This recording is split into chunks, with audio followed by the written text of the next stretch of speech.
मैं सबसे पहले यह बता दूं कि दुनिया में किसी भी समाज व्यवस्था और धर्म का निर्माण किसी भी ईश्वर, अल्लाह या गॉड ने नहीं किया।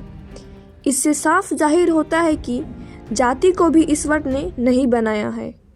दुनिया की सभी व्यवस्थाओं को मनुष्य ने बनाया है, यानी जाति की व्यवस्था को भी मनुष्य ने ही बनाया है। भारत में जाति की उत्पत्ति आर्यों के आगमन के बाद हुई थी। प्रत्येक कार्य और व्यवस्था के पीछे एक कारण और संबंध होता था। ऐसा ही संबंध जाति और उसकी व्यवस्था के पीछे था। अगर आप अभी तक यहाँ रुके हो तो वीडियो को पूरा एंड तक देखना और चैनल को सब्सक्राइब करना मत भूलना। जाति व्यवस्था को आर्यों ने बनाया। यहाँ एक सवाल यह उठता है कि आर्यों ने जाति व्यवस्था बनाई क्यों थी और आर्य कौन थे? यह सभी जानते हैं कि आर्य मध्य एशिया से भारत में आए। आर्यों का मुख्य काम युद्ध और लूटपाट करना था। आर्य बहुत ही हिंसक प्रवृत्ति के थे और युद्ध करने में बहुत ही माहिर थे। युद्ध का सारा साजो सामान हमेशा अपने साथ रखते थे। अपने लूटपाट के क्रम में ही आर्य भारत आए थे। उस समय भारत सामाजिक, आर्थिक और सांस्कृतिक रूप से बहुत ही समृद्ध था। इस समृद्धि का कारण भारतीय मूल निवासियों की मेहनत थी। भारतीय मूल निवासी बहुत ही मेहनती थे। अपने मेहनत और उत्पादन क्षमता के बल पर ही उन्होंने सिंधु घाटी सभ्यता जैसी महान सभ्यता विकसित की थी। कृषि कार्य के साथ साथ अन्य व्यावसायिक काम भी भारत के मूल निवासी करते थे। मूल निवासी बेहद शांतिप्रिय, अहिंसक और स्वाभिमानी जीवन यापन करते थे। ये लोग काफ़ी बहादुर और विलक्षण शारीरिक शक्ति वाले थे। बुद्धि में भी ये काफ़ी विलक्षण थे। अपनी खासियत के बावजूद ये हिंसक थे और हथियारों आदि से दूर रहते थे। आर्यों ने भारत आगमन के साथ ही यहाँ की निवासियों को लूटा और इनके साथ मारकाट की। आर्यों ने उनके घर द्वार, व्यापारिक प्रतिष्ठान, गांव और शहर सब जला दिया। यहाँ की निवासियों के धार्मिक सांस्कृतिक प्रतीकों को तोड़कर उनके स्थान पर अपने धार्मिक सांस्कृतिक प्रतीक स्थापित कर दिए। मूल निवासियों के उत्पादन के सभी साधनों पर अपना कब्जा जमा लिया। काम तो मूल निवासी ही करते थे, लेकिन जो उत्पादन होता था उस पर अधिकार आर्यों का होता था, यानी कि मूल निवासी के मेहनतों का जो हिस्सा होता था उस पर ये आर्य अपना कब्जा जमा लिए थे। धीरे धीरे आर्यों का कब्जा भारत समाज पर बढ़ता गया और वो मूल निवासियों को अपनी अधीनता स्वीकार करने के लिए बाध्य करने की कोशिश करने लगे। बावजूद इसके मूल निवासियों ने गुलामी स्वीकार नहीं की। बिना हथियार वो जब तक लड़ सकते थे तब तक आर्यों से बहादुरी से लड़े, किंतु अंत में आर्यों के हथियार के सामने मूल निवासियों को उनसे हारना पड़ा।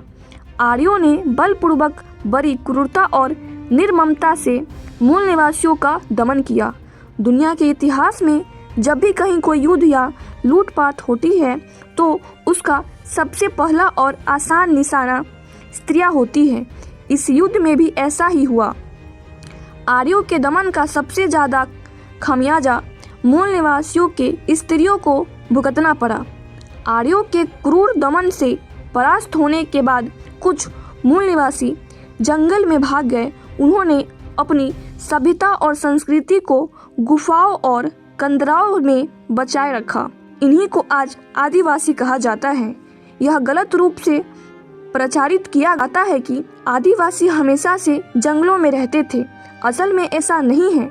आदिवासी हमेशा से जंगल में नहीं रहते थे, बल्कि उन्हें अपनी संस्कृति से बहुत प्यार था, जिससे उन्होंने आर्यों से बचने के लिए जंगलों में शरण ली थी।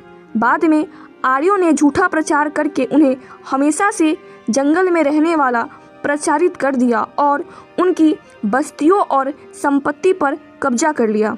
जो मूल निवासी भागकर जंगल नहीं गए, उनसे घृणित से घृणित अमानवीय काम करवाए गए।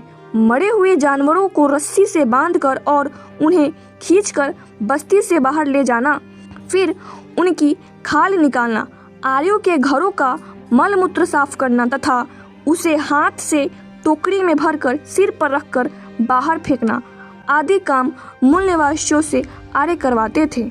मूल निवासियों इन घृणित कामों से काफ़ी परेशान थे। इसके खिलाफ मूल निवासी संगठित होकर विरोध करने लगे।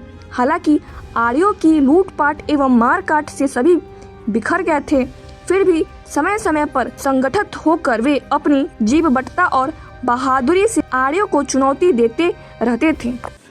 इसके परिणाम स्वरूप आर्यों और मूल निवासियों के कई भयंकर युद्ध हुए। मूल निवासियों के इस तरह के बार बार संगठित विद्रोह से आर्य परेशान हो गए थे। तत्पश्चात आर्य इससे निपटने के लिए दूसरा उपाय ढूंढने लगे। उत्पादन स्रोतों और साधनों पर हमेशा अपना कब्जा बनाए रखते थे। इसके लिए आर्यों ने रणनीति के तहत मनगढ़ंत धर्म, वेद, शास्त्र और पुराणों की रचना की। इन शास्त्रों में आर्यों ने यहाँ के मूल निवासियों को अछूत, राक्षस, अमंगल और उनके दर्शन तक को अशुभ बता दिया। धर्मशास्त्रों में आर्यों का सबसे पहला वेद ऋग्वेद था, जिसके पुरुष सूक्त में वर्ण व्यवस्था का उल्लेख है। इसमें समाज व्यवस्था को 4 वर्णों जैसे ब्राह्मण, क्षत्रिय, वैश्य और शूद्र में बांटा गया। पुरुष सूक्त में वर्णों की उत्पत्ति ब्रह्मा नाम के मितक के शरीर से हुई। इसमें कहा गया है कि ब्रह्मा के मुख से ब्राह्मणों की, भुजाओं से क्षत्रियों की, पेट से वैश्यों की तथा पैरों से शूद्रों की उत्पत्ति हुई है। इस व्यवस्था में सबके काम बटे हुए हैं। आर्यों ने बड़ी होशियारी से अपने लिए वो काम निर्धारित किए जिससे वह समाज के प्रत्येक स्तर पर सबसे ऊंचाई पर बने रहे और उन्हें कोई काम करना ना पड़े। आर्यों ने इस व्यवस्था के पक्ष में यह तर्क दिया कि ब्राह्मण का जन्म ब्रह्मा के मुख से हुआ है, इसलिए ब्राह्मण का काम ज्ञान हासिल करना और उपदेश देना होता है। उपदेश से उनका मतलब सबको सिर्फ आदेश देना था। क्षत्रिय का काम रक्षा करना, वैश्य का काम व्यवसाय करना तथा शूद्रों का काम इन सभी का सेवा करना था, क्योंकि इनकी उत्पत्ति ब्राह्मण के पैरों से हुई है। इस प्रकार आर्यों ने शूद्रों को पीढ़ी दर पीढ़ी सिर्फ नौकर बनाए रखने के लिए वर्ण व्यवस्था बना लिया था। इस प्रकार आर्यों ने अपने आप को सत्ता और शीर्ष पर बनाए रखने के लिए अपने हक में एक खड़ी समाज व्यवस्था का निर्माण किया।